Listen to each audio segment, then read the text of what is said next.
Good morning my dear students and friends, যারা আমার ফেসবুকে আছো, ইউটিউবে আছো এবং আমার স্টুডেন্টস ফ্যামিলিতে রয়েছো, প্লাস আমার পরিবারের সবাইকেই আমি গুড মর্নিং জানিয়ে আমার প্রথম ব্লগ শুরু করছি। তো আমার Abhishek Pal, authorization partner director, ATP director, national competitive literacy and development ইনস্টিটিউটে।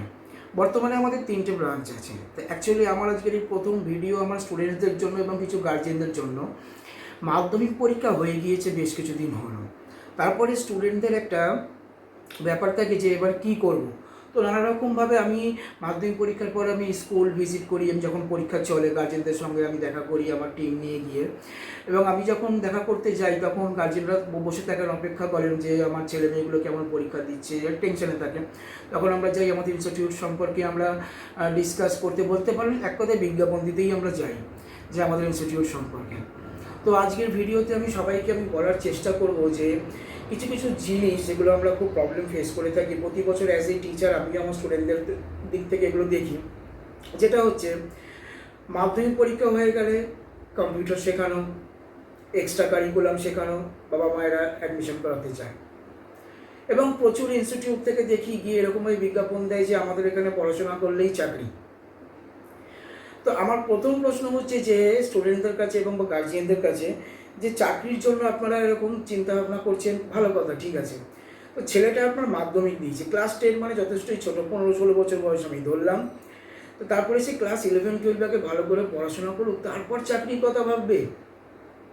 আগে পড়াশোনা করতে দিন। মাধ্যমিক পরীক্ষা হয়ে যাওয়ার পর আমাদের ওয়েস্ট বেঙ্গল বোর্ডে ডিসিশন নিতে হয় যে আর্টস পড়বে, কমার্স পড়বে না সায়েন্স পড়বে। দয়া করে আগে সেইটা ডিসাইড করুন, তারপরে আপনারা ভাববেন যে আমার ছেলে কোন ইনস্টিটিউটে ভর্তি হবে, সেখান থেকে জব গ্যারেন্টি পাবে। নাম্বার 2, জব গ্যারেন্টি কোনো ইনস্টিটিউট দিতে পারে না, পসিবল নয়।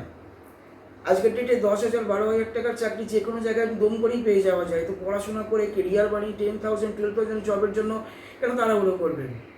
নাম্বার 3, কলকাতায় জব নেই, বেঙ্গলে জব নেই, বা আমি এই বিতর্কে যাব না, কিন্তু এইটুকুনি বলবো, বেঙ্গলে যারা এডুকেটেড, যারা পড়াশোনা করেছে, যারা কেরিয়ার বানিয়েছে, তো তারা কি চাকরি করছে না বা কাজকর্ম করছে না? না তারা ইনকাম করছে না, মাস গেলে 1 লাখ 1.5 লাখ ইনকাম করছে না? আরে কোয়ালিফিকেশন থাকতে হবে।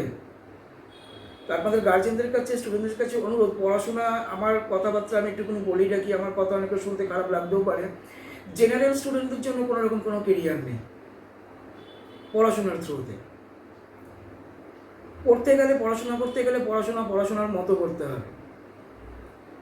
পড়াশোনার মতো করে নাম্বার পাও। এমনিতে সেমিস্টার হয়ে গেছে বেঙ্গল বোর্ডে আমাদের 11-12-এ 35 নম্বরে আমাদের কম্পিউটার সাবজেক্টের পরীক্ষা হয়। এমসিকিউতে 1 নম্বর সেমিস্টার আর 3 নম্বর সেমিস্টার পরীক্ষা হচ্ছে। তাতেও তোমাদের নম্বর 20-22-এর বেশি উঠে না, নানা রকম সমস্যা। তো পড়াশোনা শেষ হয়ে যাওয়ার পর, গ্র্যাজুয়েট কমপ্লিট হয়ে যাওয়ার পর চাকরি নেই, মার্কেটে কাজ নেই, আরে তোমার যোগ্যতা কোথায়? আমার কাছে প্রশ্ন হচ্ছে, আমি যদি আমার ইনস্টিটিউটে একটা টিচার রাখি, তো স্বাভাবিক আমি বেস্ট কোয়ালিটির একটা ক্যান্ডিডেটকে নেবো, যে মার্কস বেশি পেয়েছে, পড়াশোনায় ভালো, তার প্র্যাকটিক্যাল নলেজ ভালো, সে যাই হোক সে পড়াশোনা খুব ভালো করেছে, তবে না তাকে আমি নেব আমার ইনস্টিটিউটে। তো তাই জন্য বারবার করে আমার একটাই প্রসঙ্গ, যে পড়াশোনা ভালো করে করতে হবে। তারপরে পয়েন্ট হচ্ছে যে সায়েন্স নিয়ে পড়াশোনা, আর্টস কমার্স সায়েন্স, প্রত্যেকটা সাবজেক্টই কঠিন, প্রত্যেকটা সাবজেক্টই সহজ। পড়াশোনা করলে সব সহজ, পড়াশোনা না করলে কোনো কিছুই সহজ নয়। তবে হ্যাঁ, কিছুটা তো ডিফারেন্স থেকেই যায়। তবে এই যে আরেকটা সমস্যা, 35% নম্বর, আমি 100তে হিসাব করছি, আমি রাউন্ড ফিগার 100-এ যদি হিসাব করে থাকি, 30-35 পেয়ে ছেলে মেয়েগুলো সায়েন্স নিয়ে নিচ্ছে। কিছু ক্ষেত্রে দেখি যে তারা টিউশন টিচারের প্রভাবে পড়ে সায়েন্স নিয়ে নিচ্ছে। কিছু দেখি যে বাড়িতে একটা সম্মানজনক ব্যাপার, যে আমার রিলেটিভরা সায়েন্স নিয়ে পড়াশোনা করেছে, আমার ছেলে সায়েন্স নিয়ে পড়বে না, একটা বাজে ব্যাপার থাকে, আমার মেয়ে সায়েন্স নিয়ে পড়তেই হবে। এইগুলোকে বাদ দিয়ে ও কি পারে, আপনার স্টুডেন্ট আপনার ছেলে বা মেয়ে কী পারছে সেইটা নিয়ে কথা বলুন। এর পরের পয়েন্টে আমি আসবো, সেটা হচ্ছে যে স্কুলে ভর্তি হয়ে যাওয়ার পর আমরা সাবজেক্টকে কী নেব। দেখুন, আমি বিশেষ করে একটুখানি বিজ্ঞান বিভাগ এবং কমার্স বিভাগ নিয়ে সবসময় থাকি, তো সেই জন্য আমি শুধু সেইটুকুনিই বলবো যে আপনারা খুব সমস্যার মধ্যে পড়ে যান। আমি জানি না কেন এই কাজটা করেন, বায়ো সায়েন্স, প্যারা সায়েন্স, আরে জগা খিচুড়ি টাইপসের সাবজেক্ট, দয়া করে এগুলো করবেন না। তাতে কেরিয়ার সেটেলমেন্টে অনেক প্রবলেম হয়। পড়তে হলে একদম পিওর সায়েন্স পড়ুন, পিওর কমার্স পড়ুন, নাহলে পিওর আর্টস পড়ুন। সায়েন্সের জন্য আছে আমাদের ফিজিক্স, কেমিস্ট্রি, বায়োলজি, ম্যাথস রয়েছে। যদি কেউ মনে করে দেখেন আমি বায়োলজিক্যাল ডিপার্টমেন্টে ফিউচারে আমি যেতে চাই না, তাহলে আমি বায়োলজি রাখবো কেন? কম্পিউটার সায়েন্স অপশান রয়েছে। কম্পিউটার সায়েন্স নিয়ে পড়াশোনা করলে ফিউচারে আপনি বিসিএ করতে পারবেন, আপনি বিটেক এন্ট্রান্স দিয়ে বিটেকে অ্যাডমিশন নিতে পারবেন। তারপর ইঞ্জিনিয়ারিং ডিপার্টমেন্ট আমাদের জন্য রয়েছে, পড়াশোনা করতে হবে।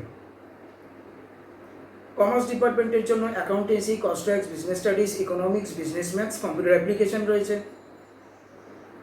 আর্টসের ক্ষেত্রেও আপনি জিওগ্রাফি নিন, ফিলোসফি নিন, আপনি বাংলা ইংলিশ তো আমাদের compulsory subject, political science, education, history যাই বলুন, তার সাথে কম্পিউটার অ্যাপ্লিকেশন রয়েছে। একটা কথা পাবন, কম্পিউটার অ্যাপ্লিকেশন সায়েন্স আর্টস কমার্সে কম্পালসারি কেন রয়েছে? এখন আর এই ব্লগ বানাতে বসে এইটা নিশ্চয়ই বলার ইম্পর্টেন্ট নয় যে কম্পিউটার ভেরি ইম্পর্টেন্ট, পড়তেই হবে।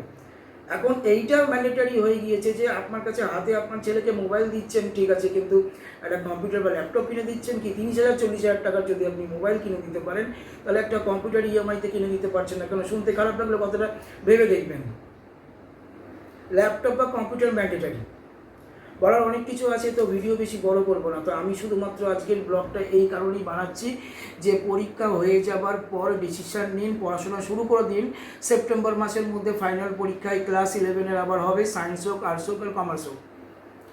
আমাদের ইনস্টিটিউট সরকারি, সেন্ট্রাল গভর্নমেন্ট ফ্র্যাঞ্চাইজি, ভারত সরকার দ্বারা অনুমোদিত, national computer literacy and development জাতীয় যুব কেন্দ্র। আমাদের এইখানে অল সাবজেক্ট পড়াশোনা করানো এবং অভিজ্ঞ শিক্ষক শিক্ষিকা দ্বারা পড়াশোনা করা হয়। আমাদের ইনস্টিটিউট কোনো রকম কোনো এডুকেশন সিন্ডিকেট পলিটিশিয়ানের আন্ডারে নয়। আমরা পড়াশোনা করাই স্বাধীনভাবে, যে স্টুডেন্ট যে সাবজেক্ট পড়তে চায় তার উপরেই আমাদের এডুকেশন দেওয়া হয়ে থাকে। বারবার করে আমি একটা কথা বলবো, কমার্সের জন্য বিশেষ করে অ্যাকাউন্টেন্সি, কস্ট অ্যান্ড ট্যাক্সেশন, তার সঙ্গে থাকে বিজনেস স্টাডিজ। এখন কলেজে কি বিজনেস স্টাডিজ নেই? ইকোনমিক্স আমাদের পড়তে হয়, সঙ্গে বিজনেস ম্যাথ থাকে আমাদের 5 নম্বর সেমিস্টার থেকে। তো তার জন্য আমাদেরকে কলেজে আইটি আছে, কলেজে ট্যালি আছে, কলেজে ট্যাক্স আছে, 11-12 রয়েছে। তার জন্য কম্পিউটার অ্যাপ্লিকেশন সাবজেক্ট বাধ্যতামূলক। এবার কথা হচ্ছে কি পড়বো কোথায়? পৃথিবীতে এবং আমাদের বাগুইয়াটিতে, আমাদের কলকাতাতে প্রচুর ইনস্টিটিউট, যেখানে ইচ্ছা আপনারা ভর্তি হতে পারেন আপনাদের ইচ্ছে অনুযায়ী। কিন্তু মাথায় রাখতে হবে এইটা যে আমার এই টিউশন টিচার বলেছে কমার্স পড়তে বা সায়েন্স পড়তে, আমাকে তাই সেখানে ভর্তি হতে হবে। ব্যাকডেটেড স্টুডেন্টদের থেকে সবসময় আপনাদের খবর নিতে হবে, বা সেই টিচারদের সাথে গিয়ে বসে কথা বলুন। কোনো টিচার বা কোনো ইনস্টিটিউট যদি বলে আপনার ছেলে বা মেয়ের কেরিয়ার আমি একদম দুর্দান্ত তৈরি করে দেবো, আপনাকে চিন্তা করতে হবে না। আমাদের ইনস্টিটিউটে পড়াশোনা করলে 100 কনফার্ম। কেন সেখানে ভর্তি করাবেন? আপনি সেখানে একটা ইনস্টিটিউটে আপনার স্টুডেন্টকে ভর্তি করাচ্ছেন, সেই টিচারের সাথে কথা বলে আমি আমার প্রশিক্ষণ কেন্দ্রের তরফ থেকে বলবো, অভিজ্ঞ শিক্ষক শিক্ষিকা দ্বারা ক্লাস করানো হয়, ক্লাস করবে, স্টুডেন্ট বুঝবে যে সঠিক কিনা, তাহলে কন্টিনিউ করবে, নাহলে কন্টিনিউ করবে না। হ্যাঁ, আমাদের ইনস্টিটিউটেও ক্লাস চলাকালীন অনেক স্টুডেন্ট ছেড়ে দিয়েছে, বাট যারা থেকে গিয়েছে প্রত্যেক বছর আমি মার্কস, প্রত্যেক বছর আমি তারা কী কারিকুলামের সঙ্গে যুক্ত, কী করছে, কোন কলেজে ভর্তি হলো, আমি সব কিছু আমি পোস্ট করি, ফেসবুকে হোক, ইনস্টাগ্রামে হোক, আমি পোস্ট করি। এই বছরও করব। আরও একটা কথা, কিছু স্টুডেন্টস নাম্বার কম পায় না। সো আমি জানি যে স্টুডেন্ট হয়তো পড়াশোনা করেনি বা আমি ঠিক করে তার সার্ভিস দিতে পারিনি, সেই রেসপন্সিবিলিটিও আমি নিই। একটা ছেলে 55 পেয়েছে, তো আমি পোস্ট করি।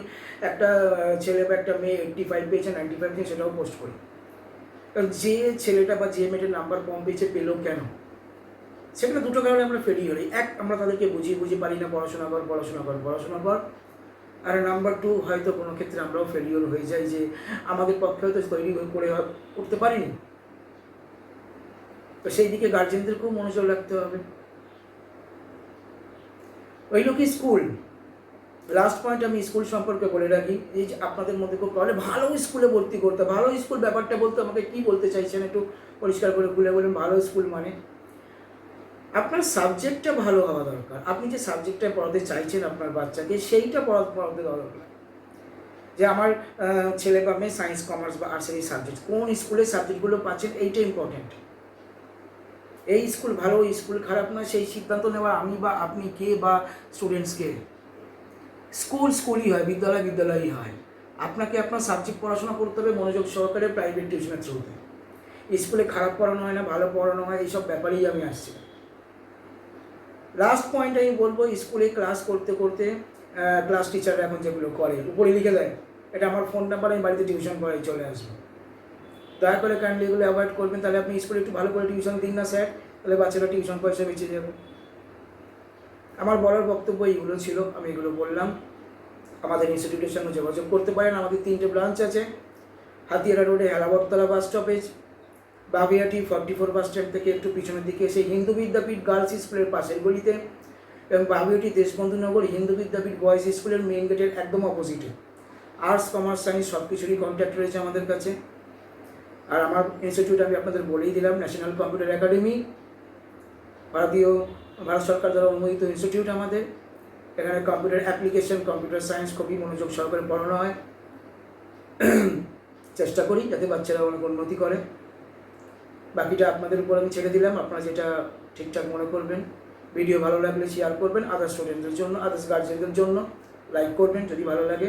যদি কিছু ভুল বলে থাকি বা খারাপ বলে থাকি অবশ্যই কমেন্টও করবেন, তাহলে আমিও রেকটিফাই করতে পারবো। মানুষ মাত্রই ভুল হয়ে থাকে। বা আমি আমার মনের কথাগুলো খুব শেয়ার করলাম।